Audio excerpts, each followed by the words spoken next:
नमस्कार, मैं हूं मोहित कुमार साहू और आप देख रहे हैं टीवी 24 का खास कार्यक्रम सीधी बात माननी के साथ में तमाम दर्शकों का स्वागत है।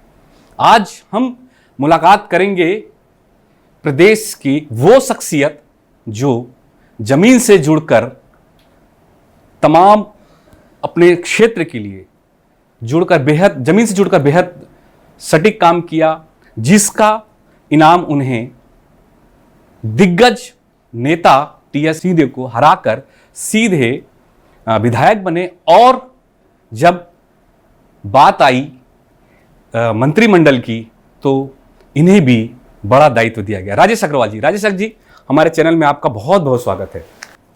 राजेश जी को बेहद अहम मंत्रिमंडल में शामिल किया गया है और इन्हें दिया गया है, इनके पास मंत्रिमंडल में अगर हम बात करें कैबिनेट में तो इनके पास धर्मस्व, संस्कृति और सबसे महत्वपूर्ण छत्तीसगढ़ प्रदेश का पर्यटन।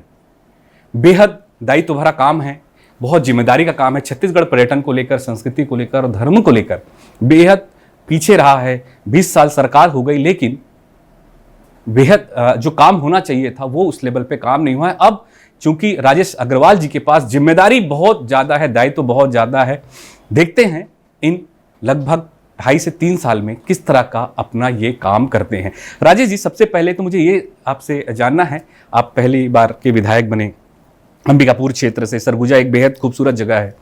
अंबिकापुर से आपने टीएस सिंहदेव बाबा, कांग्रेस के जो एक राज परिवार से थे, जिनको आपने शिकस्त दी, अब विधायक बने। विधायक बनने के बाद आप सीधे मंत्री बन गए। क्या ऐसी वजह थी कि आपको मंत्री बनाया गया, या एक दायित्व दिया गया, या सीधा एक कार्यक्षमता की आपकी पहचान थी, या आपको इनाम दिया गया? क्या लगता है आपको?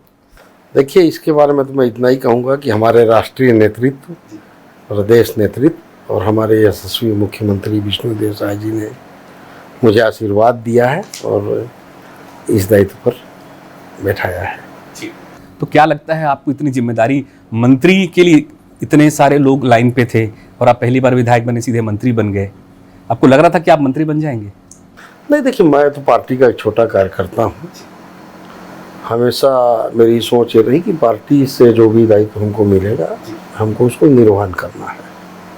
तो चूंकि आप तो जमीन से जुड़कर लगातार भाजपा से काम करते रहे हैं, संघ से भी जुड़े रहे हैं, आपका परिवार भी काफ़ी समय से जुड़ा रहा है। छोटे क्षेत्र लखनपुर क्षेत्र से आप आते हैं और सरगुजा लगभग अंबिकापुर वहाँ से लगभग 50-60 किलोमीटर दूर है, 25 किलोमीटर दूर है।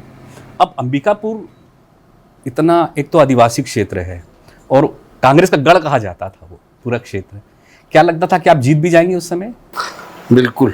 5 साल जो पिछली सरकार कांग्रेस की रही, भारतीय जनता पार्टी के राष्ट्रीय नेतृत्व, प्रदेश नेतृत्व, हमारे सभी संगठन के महामंत्री जी और प्रभारी जी, सभी के मार्गदर्शन में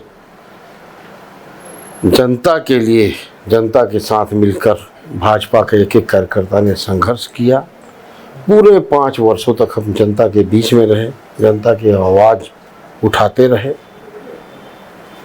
और निश्चित रूप से उसी का परिणाम है कि पूरे छत्तीसगढ़ में भाजपा की लहर आई और हमारी सरकार बनी। क्या वजह लगता है कि भाजपा जीती होगी?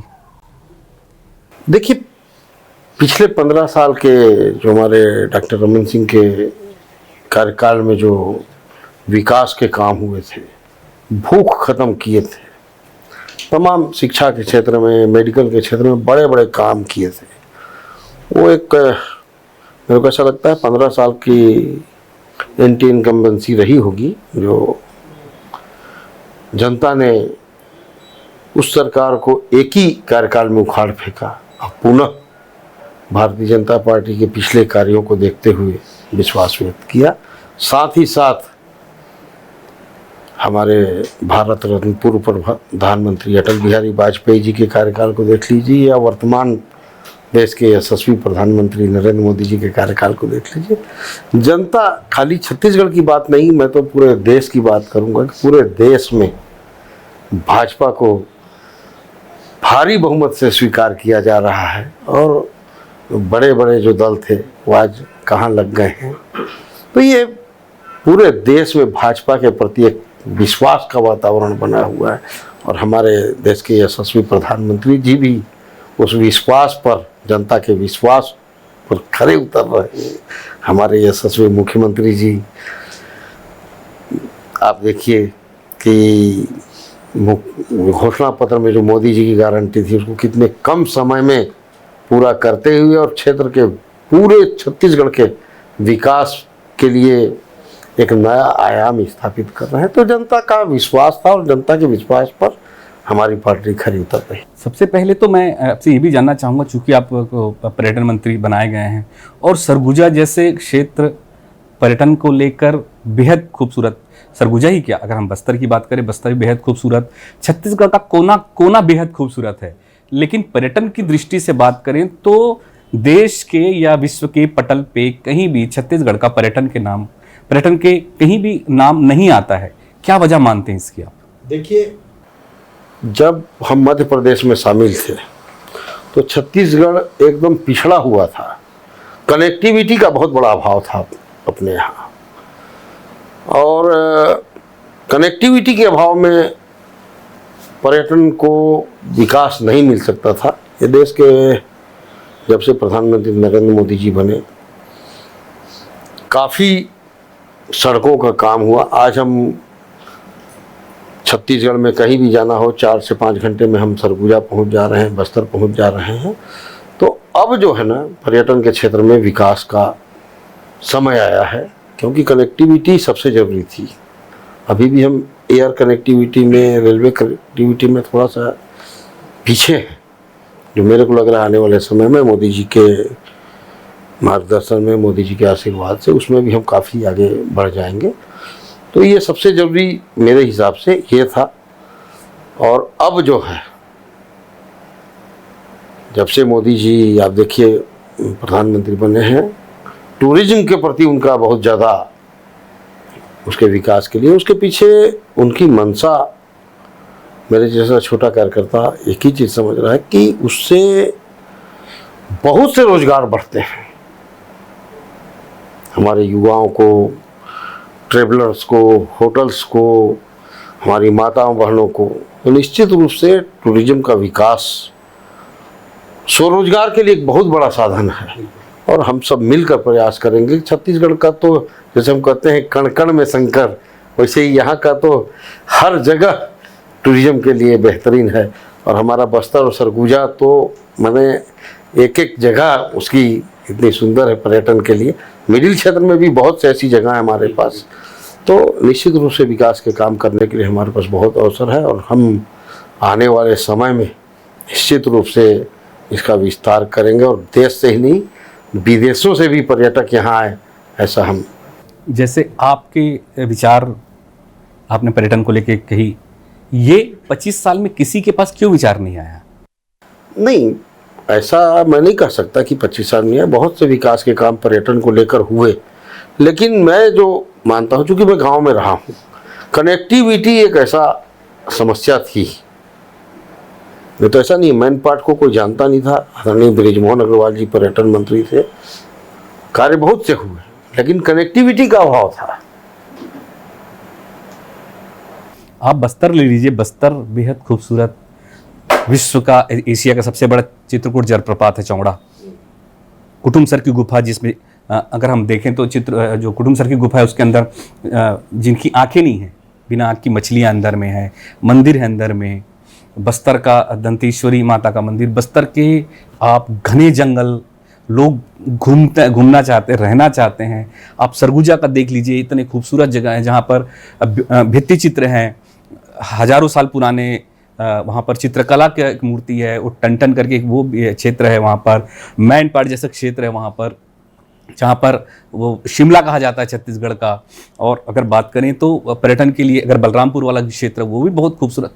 मतलब मुझे लगता है कि छत्तीसगढ़ में अपार संभावनाएं हैं। लेकिन हम 25 साल हो गए, मैं इस पीड़ा को बहुत अच्छे से समझता हूँ। एमन इसके अलावा कांग्रेस सरकार पिछले बार राम गमन एक पथ बनाई थी, उस पर भी बहुत कुछ काम नहीं हो पाया कि राम जी यहाँ पे आए थे, यहाँ के भांजा माने जाते हैं। कौशल्या माता का मंदिर यहाँ, उनकी माता जी का, हमारी संस्कृति जुड़ी है यहाँ से, हमारी सभ्यता जुड़ी है, और हम छत्तीसगढ़ को बहुत कुछ अच्छा नहीं कर पा रहे। ये बड़ी पीड़ा का विषय है सब चीज़ों पे। देखिए, जहाँ तक बस्तर की बात है, बस्तर की एक अलग समस्या थी, नक्सलवाद।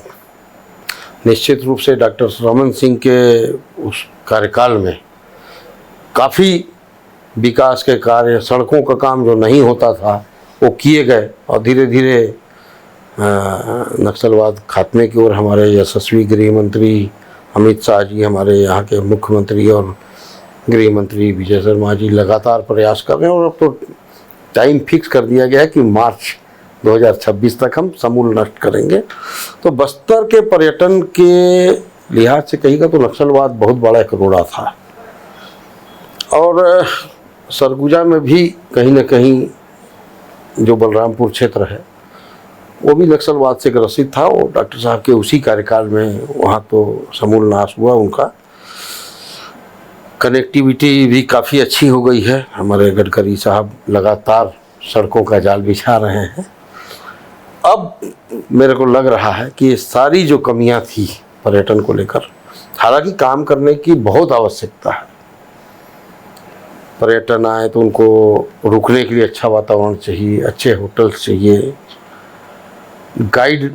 अभी हमारे वित्त मंत्री जी जब अभी लास्ट सेशन हम लोग का चला तो उसमें बहुत से ऐसे कोर्स चालू करने वाले हैं जिससे छत्तीसगढ़ के युवाओं को स्वरोजगार मिले। उसमें गाइड वाला भी एक कोर्स होगा, तो प्रशिक्षित गाइड रहें। तो ये तमाम प्रयास आदरणीय विष्णु देसाई जी की सरकार बनने के बाद पर्यटन को लेकर चल रहे हैं।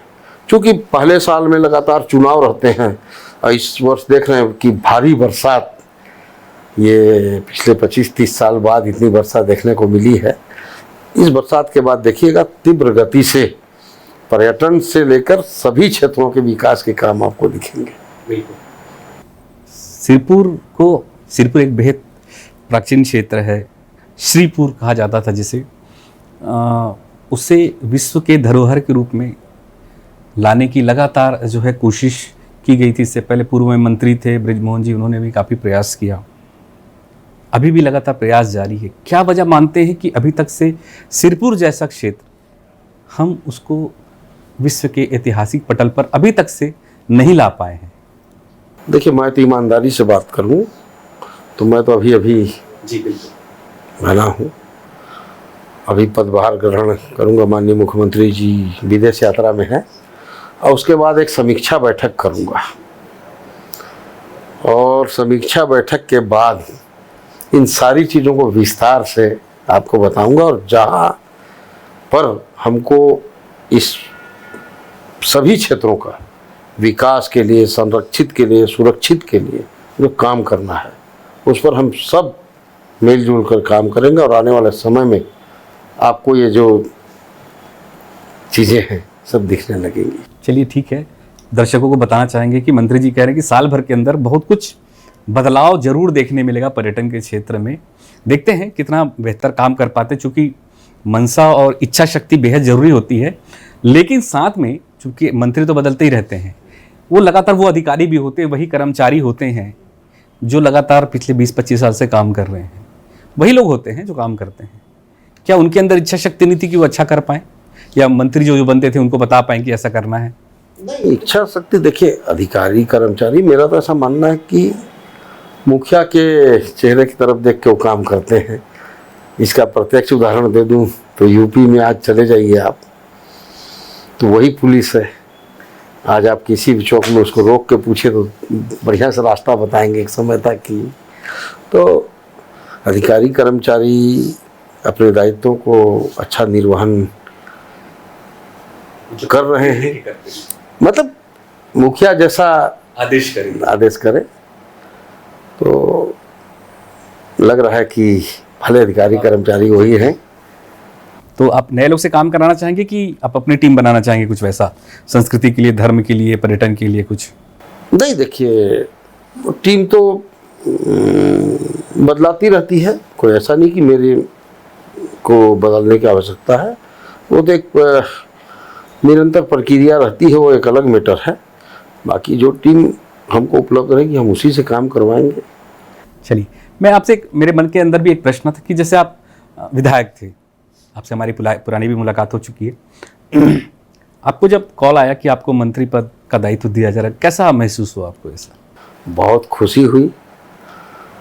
मैं अपने सभी, कि आपको मंत्री पद दिया जाएगा? अभी मीडिया में लगातार चल रहा था तो, लेकिन सबसे पहले मैं अपने इष्ट देवताओं को, अपने पितृ देवताओं को, हमारे राष्ट्रीय नेतृत्व को, प्रदेश नेतृत्व को, हमारे मुखिया को और हमारी देवतुल्य जनता जिसने मुझे यहाँ बैठाया, सबसे पहले याद करके उन सभी को मन में प्रणाम किया, नमन किया कि मैं जो भी हूँ, मैं उतना बड़ा नहीं था, आपने मुझे यहाँ बैठा दिया। एक गाने की लाइन याद आई, बैठा दिया फलक पे मुझे खाक से उठा के।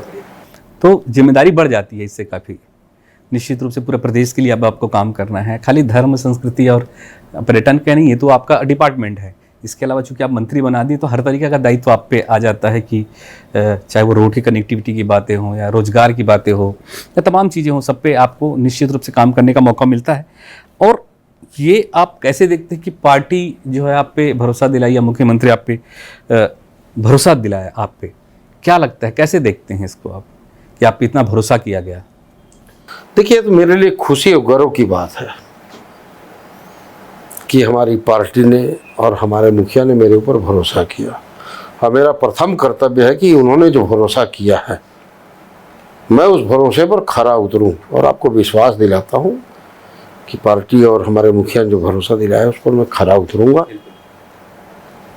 अन्य राज्यों की तुलना में अगर हम बात करें छत्तीसगढ़ को, आप कुछ लगभग आपको हफ्ता 10 दिन तो हो ही गए हैं अभी मंत्रिमंडल का शपथ लिया, कुछ खाका आपने तैयार किया होगा कि आपको ये मंत्रिमंडल पद दिया जा रहा है तो आपको कैसे काम करना है। तो आपके मन में भी होता है कि हाँ, मुझे ये पर्यटन दिया गया, मुझे ऐसा काम करना है, मुझे संस्कृति दी गई है, मुझे ऐसा काम करना है, मुझे धर्मस्व दिया गया है, मुझे ऐसे काम। तो एक आपने एक रोड मैप तैयार किया होगा कि मुझे कैसे काम करना। बिल्कुल, मैं अभी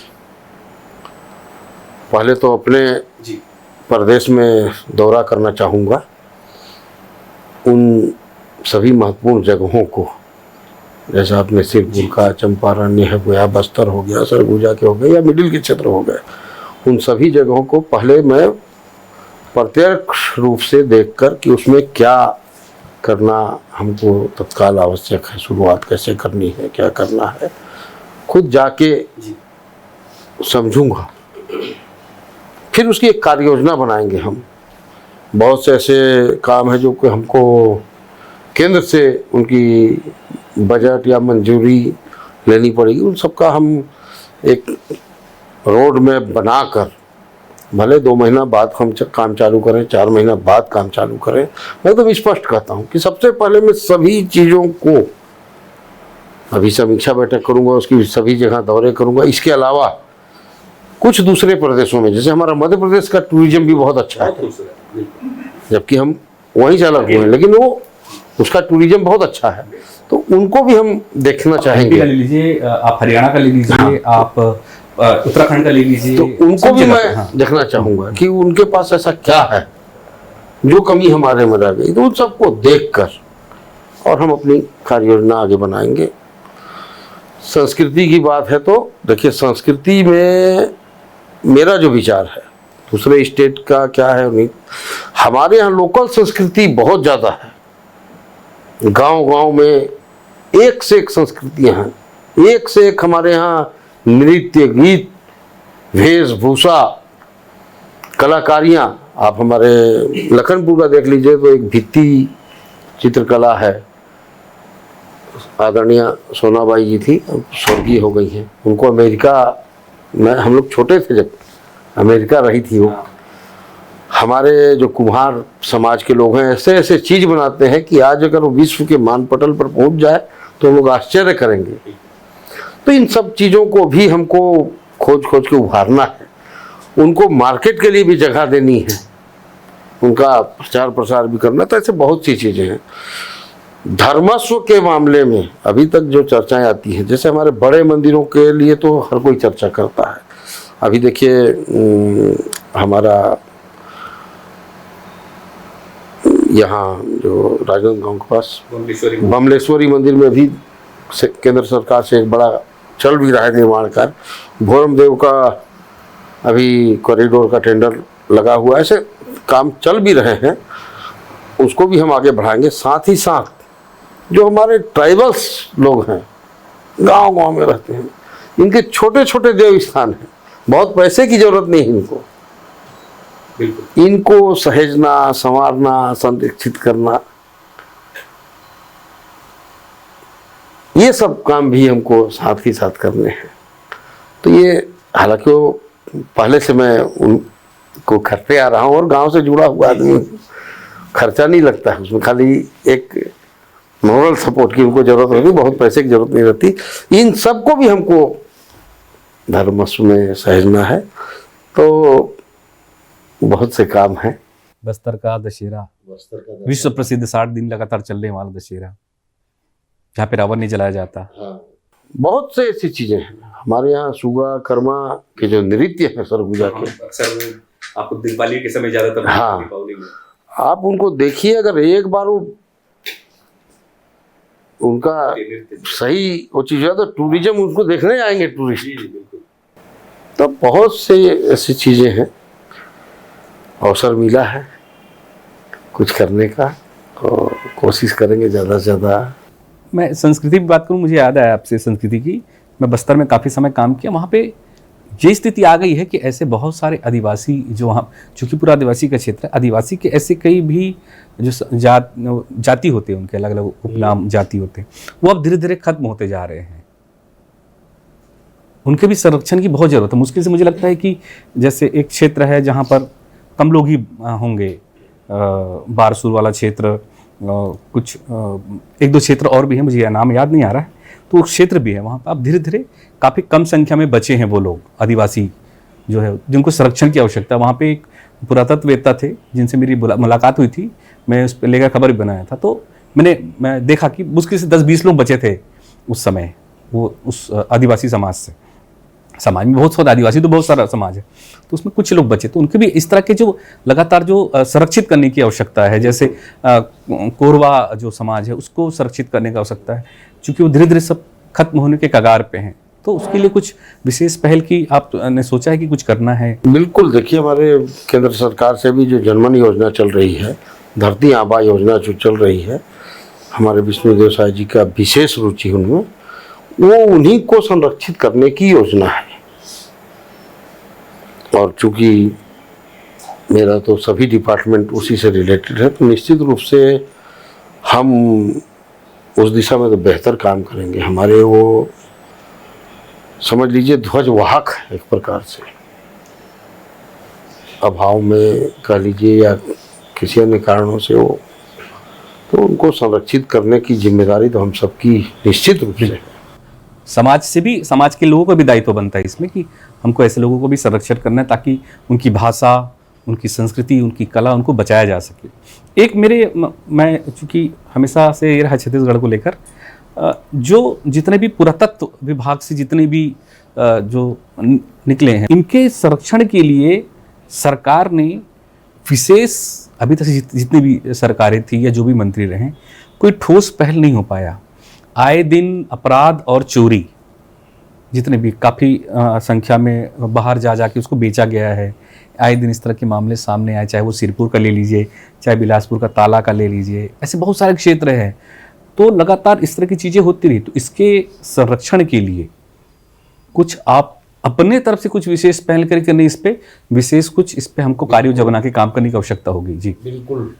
मैं इससे पहले भी ये मंत्रालय नहीं मिला था, मैंने विधायक के रूप में जब कार्य कर रहा था, तो इस ओर हम लोगों ने काफ़ी चर्चाएं की थी, क्योंकि हमारे यहाँ भी महेशपुर है, वहाँ भी अक्सर मूर्ति चोरी की शिकायत आती थी। कैसे सभी जगहों में या कम से कम जिला मुख्यालय में एक बड़ा संग्रहालय बना के उनको वहाँ सुरक्षित किया जाए। और हमारे मुख्यमंत्री जी भी, चूँकि वो भी ट्राइबल क्षेत्र के हैं, उनको भी इसकी आवश्यकता महसूस हो रही थी और लगातार इस पर पहले से ही कार्य चल रहा है। मेरे को लग रहा है आने वाले समय में करीब करीब संबंधित जिलों में, जिला मुख्यालय में एक बड़े संग्रहालय हम लोग बनाएंगे और इन सब चीज़ों को वहाँ निश्चित रूप से सुरक्षित भी करेंगे, सूचीबद्ध भी करेंगे। अभी मैं कल हल्की जानकारी ले रहा, सूचीबद्ध नहीं हुआ है ये। चूँकि मैं रायपुर भी देखा, भी राजधानी तो काफ़ी समय से है, 20 साल 25 साल हो गए राजधानी बनाया गया रायपुर में। रायपुर जैसे जगह में संग्रहालय नहीं है। आप समझ सकते हैं कि हम कैपिटल में रहते हैं, रायपुर छत्तीसगढ़ राज्य की राजधानी में रहते हैं, जहाँ पर संग्रहालय ही नहीं है कि लोग जाके अपनी संस्कृति, अपनी सभ्यता या अपनी चीज़ों को देख पाए। तो यहाँ पे भी दरकार है रायपुर में भी, जहाँ जैसे नया रायपुर तो इतना अच्छा क्षेत्र है, वहाँ पे बनाया जा सकता है बड़ा।